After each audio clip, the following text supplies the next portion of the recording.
성도 여러분들 안녕하십니까? 8월 8일 일요일입니다. 함께 하신 여러분들을 환영합니다. 저는 퀸즈교회를 섬기는 김희상입니다. 이제 기도하시고 시작하겠습니다. 하늘에 계신 아버지 하나님, 오늘도 이 하루를 우리에게 허락하시니 감사드립니다. 주님이 주신 생명을 감사하고 또 구원을 참으로 기쁨으로 누리는 이 하루의 삶이 되게 인도하여 주옵소서. 오늘도 주님의 말씀을 의지하여 주의 도우심을 간구하는 주의 백성들의 기도에 응답하여 주시고 언제나 주님이 우리와 함께 하시며 우리 편이 되어 주심을 우리가 확신하며 마음 든든하게 이 하루를 시작할 수 있도록 인도하여 주옵소서. 주님, 질병으로 고통당하는 주의 백성들을 불쌍히 여기시고 그 육신에 힘을 더하시며 그 모든 아픈 곳이 나음을 입을 수 있도록 은혜를 더하여 주옵소서. 특별히 여러 가지 삶의 어려움 가운데 주님의 도우심을 간구하는 주의 백성들에게도 은혜를 베풀어 주셔서 참으로 하나님의 그 권능의 손길로 문제들이 해결되는 귀한 경험을 하게 인도하여 주옵소서. 오늘도 말씀을 저희들이 펴고 주의 성령이 우리와 함께 하시기를 간절히 구합니다. 주의 말씀에 대한 분명한 이해를 가질 수 있도록 지혜를 주시고 하나님의 뜻을 찾는, 그래서 그 뜻대로 살아가는 저희의 삶이 되게 인도하여 주옵기를 예수님의 이름으로 간절히 기도드립니다. 아멘. 네, 이번 주의 제목은 쉼, 관계, 그리고 치유입니다. 먼저 기억자를 살펴보시겠습니다. 당신들이 나를 이곳에 팔았다고 해서 근심하지 마소서, 한탄하지 마소서. 하나님이 생명을 구원하시려고 나를 당신들보다 먼저 보내셨나이다. 창세기 45장 5절에 있는 요셉의 말입니다. 우리가 요셉의 이야기를 통해서 가정 안에서 어떠한 관계가 있어야 하며 또 우리가 어려움 가운데서도 어떻게 하나님의 백성으로서 마음의 평안함을 누리고 그 잘못된 관계가 회복될 수 있는지를 살펴보고 있습니다. 오늘 우리는 이 시간 요셉의 이야기를 좀 듣겠습니다. 교과에 보면 한 예화가 나오고 있습니다. 한 남자가 있었는데 그는 조앤이라고 하는 여성을 성폭행한 혐의로 감옥에 갇힙니다. 조앤이 범인 식별 절차에 있어서 그 존이라고 하는 이 남자를 지목했던 것입니다. 하지만 그로부터 14년이나 하는 세월이 지난 뒤에 DNA 조사를 통해서 존이가 범인이 아니라고 하는 사실이 밝혀지게 됩니다. 조앤은 그제서야 자신이 얼마나 끔찍한 잘못을 저질렀는지 깨달을 수 있었습니다. 존이는 조앤 때문에 억울하게도 감옥살이를 14년간이나 했던 것입니다. 그가 석방될 때 그녀는 그를 만나고 싶어 했습니다. 드디어 이 존이는 자신의 인생을 완전히 망가뜨린 그 여인을 직접 만나게 되었습니다. 과연 그 순간에 그가 어떻게 행동을 했을까요? 그녀는 방으로 그가 들어오기를 기다리고 있습니다. 그가 방으로 들어와서 마침내 서로 눈을 마주했을 때 이 조앤은 참았던 눈물을 터뜨리고 말았습니다. 조앤은 그때 있었던 상황을 이렇게 회상하고 있습니다. 그 순간 조니가 제 곁으로 다가와 제 손을 잡고 저를 바라보며 이렇게 이야기했습니다. 나는 당신을 용서합니다. 저는 그 말을 믿을 수가 없었습니다. 제 오해 때문에 그토록 증오하고 죽기를 바랐던 그 남자가 제 앞에 서서 이제는 이 돌이킬 수 없는 잘못을 저지른 제 곁에서 하는 말이 저를 용서한다고 이야기하는 것 아닙니까?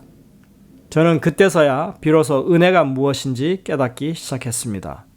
그리고 마침내 내 마음에 치유와 참된 쉼이 있다고 하는 것을 경험하게 되었습니다. 그렇죠. 오히려 가해자가 용서를 지금 받았을 때 마음의 평안함을 누리게 되었다. 이렇게 말하는 것입니다.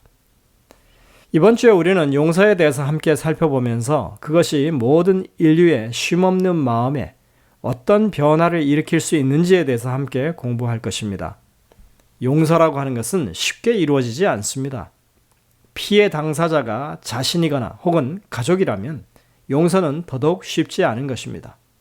지금은 자꾸 하셨지만 퀸즈 교회에 나오시던 한 교수님이 있었습니다. 그분은 제주분이었는데 6.25 직전에 국군 특수부대에 의해서 온 마을 사람들이 처참하게 학살당하는 그런 사건을 경험했던 분이었습니다. 그때 그 교수님의 할아버지와 아버지를 비롯해서 여러 가족들이 희생당했습니다.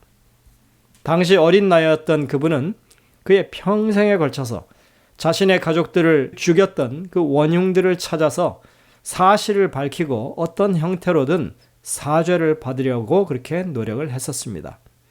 10수년을 사람들을 만나고 그 사건을 캐면서 문서를 발굴하는 작업을 진행했습니다. 그리고 마침내 미국 문서보관소에 비밀이 해제된 기밀 문서들을 통해서 이제 제주뿐만 아니라 남한 전역에서 그 당시에 6.25 전후로 엄청난 숫자의 무고한 희생자들이 발생했다고 하는 사실을 발굴하게 되었습니다. 우여곡절 끝에 교수님은 자신의 가족을 희생시킨 그 부대장을 직접 만나게 되었고 그 사람을 찾아가 그 학살 명령을 내린 경위와 책임을 추궁하려고 했지만 결국 아무런 대답도 듣지 못했고 사과조차 받지 못하게 되었습니다. 여러분들 얼마나 억울하고 절망스러운 일입니까? 여러분 같으면 눈앞에서 버젓이 거짓말을 하는 그런 학살자를 용서하실 수가 있겠습니까? 그 교수님은 당시 그 사람을 만났던 상황을 저에게 말을 해주었습니다. 그 사람은 군에서 요직을 두루 맡았고 결국은 장군으로 전역한 그런 퇴역군인으로 영예를 가지고 있는 사람이었다는 것입니다. 그는 전후에 총회장으로 있었고 많은 사람들로부터 떠받들림을 받는 그런 사람이었습니다. 그 사람을 이제 만나러 그 문 앞에 섰을 때 그는 그 사람을 만나면 자기가 죽여야겠다는 생각을 했다는 것입니다. 기독교 신앙을 가진 그였지만 살해 충동이 일 정도로 정말 그 마음 가운데 쌓였던 한이 있었다고 하는 것입니다. 근데 여러분들 이런 상황에서 용서라고 하는 것이 가능하겠습니까? 용서는 정말 결단코 쉬운 일이 아닙니다. 그러나 그 교수님은 나중에 와서야 정말 한참 세월이 지난 다음에 하나님의 말씀을 깊이 연구하는 그런 상황에서 용서라고 하는 것이 무엇인지를 알게 되었다라고 그렇게 말합니다. 나중에 그것은 제가 한번 또 말씀을 드리겠습니다. 분명한 것은 우리는 용서라고 하는 것을 정말 쉽게 할 수 없다고 하는 것입니다. 하지만 내가 용서하지 못하면 내 마음은 결코 쉼을 얻지 못하고 또 가해자도 사실은 쉼을 얻지 못한다고 하는 것입니다. 그래서 우리는 용서라는 주제를 조금 더 살펴보면서 하나님 믿는 믿음 안에서 용서가 어떻게 가능한 것인지 살펴봐야 할 것입니다. 일요일 소지로 가겠습니다. 과거를 마주하다입니다. 우리가 용서라고 하는 주제를 다룸에 있어서 우리는 요셉의 이야기를 하지 않을 수 없습니다. 요셉은 형제들로부터 미움을 받았고 결코 일어나서는 안 되는 일이 발생하죠. 형들이 그를 노예상에게 팔아버린 것입니다. 하지만 요셉은 애굽으로 팔려와서 정말 온갖 고생과 역경을 다 이겨내고 드디어 애굽의 총리가 됩니다. 입지전적인 인물이죠. 마침내 모든 것이 요셉을 위해서 올바른 방향으로 움직이기 시작했습니다. 그는 감옥에서 풀려났을 뿐 아니라 바로 왕의 꿈을 해석해 준 후에 애굽의 총리 대신이 됩니다. 결혼도 해서 2명의 자녀를 두죠. 고진감래라든지 이 자수성가 이런 수식어들이 가장 잘 어울리는 사람이 바로 요셉입니다. 이제 애굽의 곡식 창고들은 가득 차 있었고 마침내 예언했던 대로 기근이 시작됩니다. 그러던 어느 날 요셉의 형들이 식량을 사기 위해 애굽에 찾아옵니다. 형들이 요셉을 애굽으로 판 후에 요셉과 형들의 첫 만남이 바로 창세기 42장에 기록되어 있습니다. 우리는 그 이야기들을 통해서 요셉이 어떤 마음으로 그렇게 행동했는지를 살펴보아야 하는 것입니다. 요셉은 그의 형제들을 바로 알아봤습니다. 그러나 형제들은 그렇지 못했죠. 그리고 그 형제들이 이제까지 어떻게 살아왔는지, 어떤 마음인지, 어떻게 변했는지 알아보고 싶었습니다. 요셉은 그들을 정탐꾼으로 몰기 시작합니다. 그러자 그들은 자신들은 결코 정탐꾼이 아니라고 자신들의 결백을 인정해 달라고 토로하기 시작합니다. 그들은 자신들은 가나안 한 아버지를 둔 이 가족의 일원으로 12형제가 있었는데 막내는 지금 아버지와 함께 남아있고 나머지 한 형제는 없어졌다고 그렇게 설명합니다. 그러자 요셉은 그들의 주장을 결코 받아들이지 않고 모두 옥에 가둔 다음에 한 명만 보내서 막내 아들을 데려와야 결백을 인정하겠노라고 말합니다. 그리고 그들을 실제로 3일 동안 투옥해두죠. 그러나 요셉은 그들을 그렇게 가둬두지는 않고 다시 조건을 제시합니다. 자신도 하나님을 경외하는 사람이니까 이제 나머지 9명은 돌아가서 아버지를 만나고 나머지 1명을 여기 남겨두고 막내를 데려오게 된다면 그 결백을 인정해 주겠다고 그렇게 말하죠. 그래서 그렇게 요셉이 말한 대로 진행이 되게 됩니다. 요셉이 왜 이런 계획을 세웠을까요? 그는 그 자신의 동생 베냐민을 정말 만나기를 원했던 것입니다. 그리고 이런 일을 함에 있어서 그의 형제들을 괴롭히는 그런 입장에 있고 싶지 않았던 것입니다. 당시 요셉은 정말 권력을 가지고 있었기 때문에 만약 원하기만 했다면 형들에게 아주 충분한 복수를 할 수 있었을 것입니다. 그리고 그는 자신의 행동을 정당할 필요가 없는 그런 막강한 위치에 있었습니다. 그러나 그는 그렇게 하는 대신에 자기가 가장 원했던 것, 고향에 남아있는 가족들에 대한 안부를 그가 묻고 싶었고 그는 아버지가 걱정되었습니다. 아직 살아계실까? 아니면 돌아가셨는가? 내 동생 베냐민은 잘 지내고 있을까? 내가 떠난 후에 형들의 이 위험한 질투심이 아버지가 기뻐하는 아들이 되었을 그 베냐민에게 옮겨가지는 않았을까?